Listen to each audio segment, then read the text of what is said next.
सुनाम धन्य श्री स्वामी पूर्णानंद गिरी जी महाराज इस व्यासपीठ पर विराजमान, मेरे परमादरणीय परम पूज्य श्री स्वामी जी महाराज अभी दिल्ली से पधारे हैं। बड़ी कृपा है, बड़ा आशीर्वाद सभी समय पर प्राप्त होता रहता है।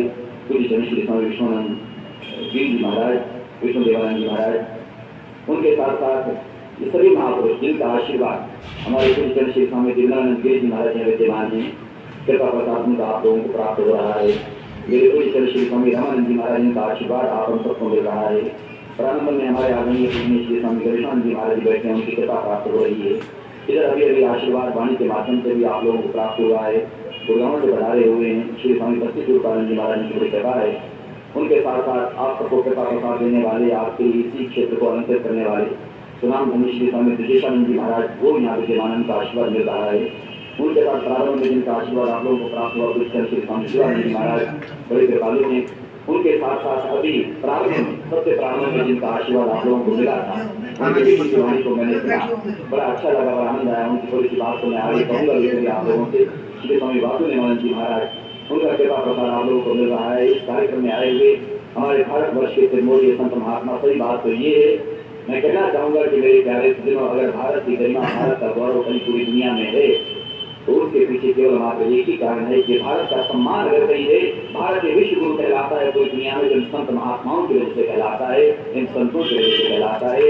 ऐसे संत महात्मा, ऐसे महापुरुष अपना कृपा प्रसाद आप लोगों को दे रहे हैं, उनके आशीर्वाद को प्राप्त कर रहे हैं। आप लोग ऐसे कार्यक्रम में आए हुए सभी आगंतुक आदित्य पुरुषों, श्रद्धा स्वरूपा माताओं, भगवत स्वरूपा बहनों, हमारे आदरणीय शेखर जी बैठे हैं, मेरे प्रिय निर्भोई जी बैठे हैं, बड़ा सुंदर सुंदर गाने वाले, गुनगुनाने वाले, सभी लोग, मैं तो हमेशा कहा करता हूँ प्यारे दिनों, इस बात को अपने साथ लेके जाना। बहुत सारे लोग ऐसे होते हैं जो अपने जीवन में गुनगुनाते रहते हैं। ऐसे लोगों से निवेदन करना चाहूंगा कि मेरे प्यारो, जीवन में गुनगुनाना छोड़ दो, गुनगुनाना प्रारंभ कर दो। जीवन में गुनगुनाते रहा करो, गुनगुनाते न रहा करो। परमात्मा ने हमको जीवन दिया है, जिंदगी दी है, जन्म दिया है और उसके साथ महापुरुषों का कृपा प्रसाद प्राप्त हुआ है। इस जीवन को जीना हम लोग सीखकर भी महाराज जी कह रहे थे कि ये माया हमको अपने कब्जे में ले लेती है, इससे बचना चाहते हो तो महापुरुषों का आशीर्वाद लो।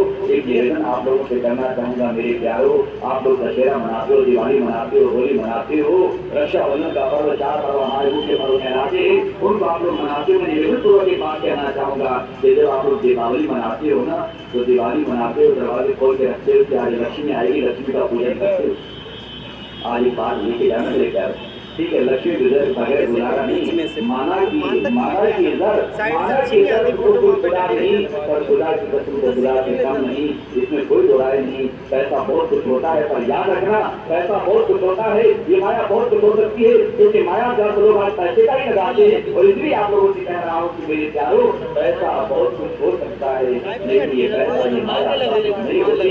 इससे बचना चाहते मार्गदर्शक बन करके आते हैं, हमारे जीवन को रास्ता दिखाते हैं। तो प्यारे, जीवन के भाव को समझ, जीवन के अर्थ को समझ, जीवन को जीना है तो कैसे जीना है, जिंदगी के ढंग को प्राप्त कराने का मार्ग महापुरुषों के माध्यम से प्राप्त हुआ करता है। तो इसलिए मैंने संतों के लिए हमेशा कहा करता हूँ मेरे प्यारे, ये तो संत और सूर्य जब जिस मार्ग से निकल जाते हैं वही उजाला ही उजाला हो जाता है। ये तो प्रकाश देते हुए चले जाते हैं। सूर्य भी जहां से गुजरेगा वहाँ रोशनी देता जाएगा और संत भी जहां से निकलेगा वहाँ प्रकाश देता जाएगा। ये हमारे जीवन को प्रकाशित करते हैं, जीवन को आलोकित करते हैं, जीवन को मार्ग देते हैं। इसलिए हमेशा जागरूक रहना, हमेशा जागरूक रहना। जो महापुरुष दे रहे हैं उसको सत्य चित्त होकर सुनना। और आइए स्वामी वासुदेवानंद जी महाराज की बात को पूरा करते हुए विश्राम लेना चाहता हूँ। हालांकि जब आजकल फेरे होते हैं, फेरों में एक मंत्र पढ़ा जाता है, मैं स्वामी से निवेदन कर रहा हूँ, कई बार हो सकता है हमको अपने विचारों में जो हम लिए चले आ रहे हैं शायद कहीं बदलने पड़ जाए। और फेरों में क्या होता है कि एक आशीर्वाद दिया जाता है, हमारे ब्राह्मण आशीर्वाद देते हैं कि सप्त पुत्रवती भव,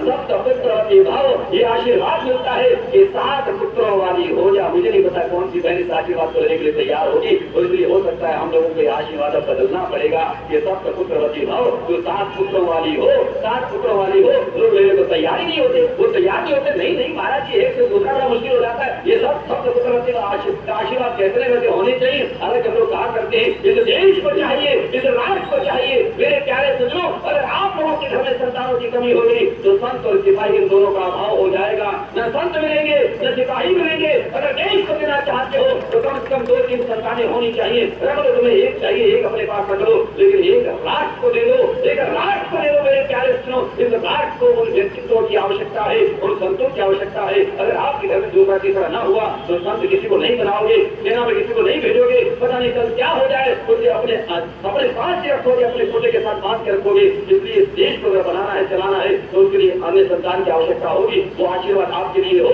लेकिन फिर भी लोग लेने को तैयार नहीं होते। तो इसलिए स्वामी जी मैं एक निवेदन कर रहा हूँ, आपने कहा कि जब संतों की बात को सुना करो तो आंखें बंद कर लिया करो। मैं समझता हूँ इससे महत्वपूर्ण बात कोई हो नहीं सकती। स्वामी जी ने इतनी ऊंची बात कही है, इससे बढ़िया, इससे उत्तम सर्वोत्तम बात कोई हो नहीं सकती कि जब महापुरुष कोई बात कही, उपदेश से वचन दे, तो आस पास की दृष्टि को हटा करके, समेट करके, आंखें बंद करके हम महापुरुषों की बात कानों से सुनकर के हृदय में धारण करें। लेकिन स्वामी जी इन लोगों का हाल क्या बताएं, ये संसारी लोग हैं। मुझे वो माउंट आबू की बात सुनती थी, वहां पर चर्चा हुई थी। मेरे महाराज श्री, इन लोगों की स्थिति ये है, अगर आपकी बात कोई मान ले तो इससे बड़ा इनका सौभाग्य कोई हो नहीं सकता। लेकिन स्वामी जी क्या करें कि ये दिन में तो वैसे परेशान रहते हैं, आधी रात तक सो नहीं पाते हैं, नींद इनको आती नहीं है। और इसलिए मैं तो लाइन पर कहा करता हूँ, मत करो रात्रि के अंधकार में कोई ऐसा काम, मत करो रात्रि के अंधकार में कोई ऐसा काम मेरे प्यारों के दिन का हमारा चैन चला जाए, हमारा आराम चला जाए। और मत करो जिनके उजाले में कोई ऐसा काम कि रात की नींद हराम हो जाए।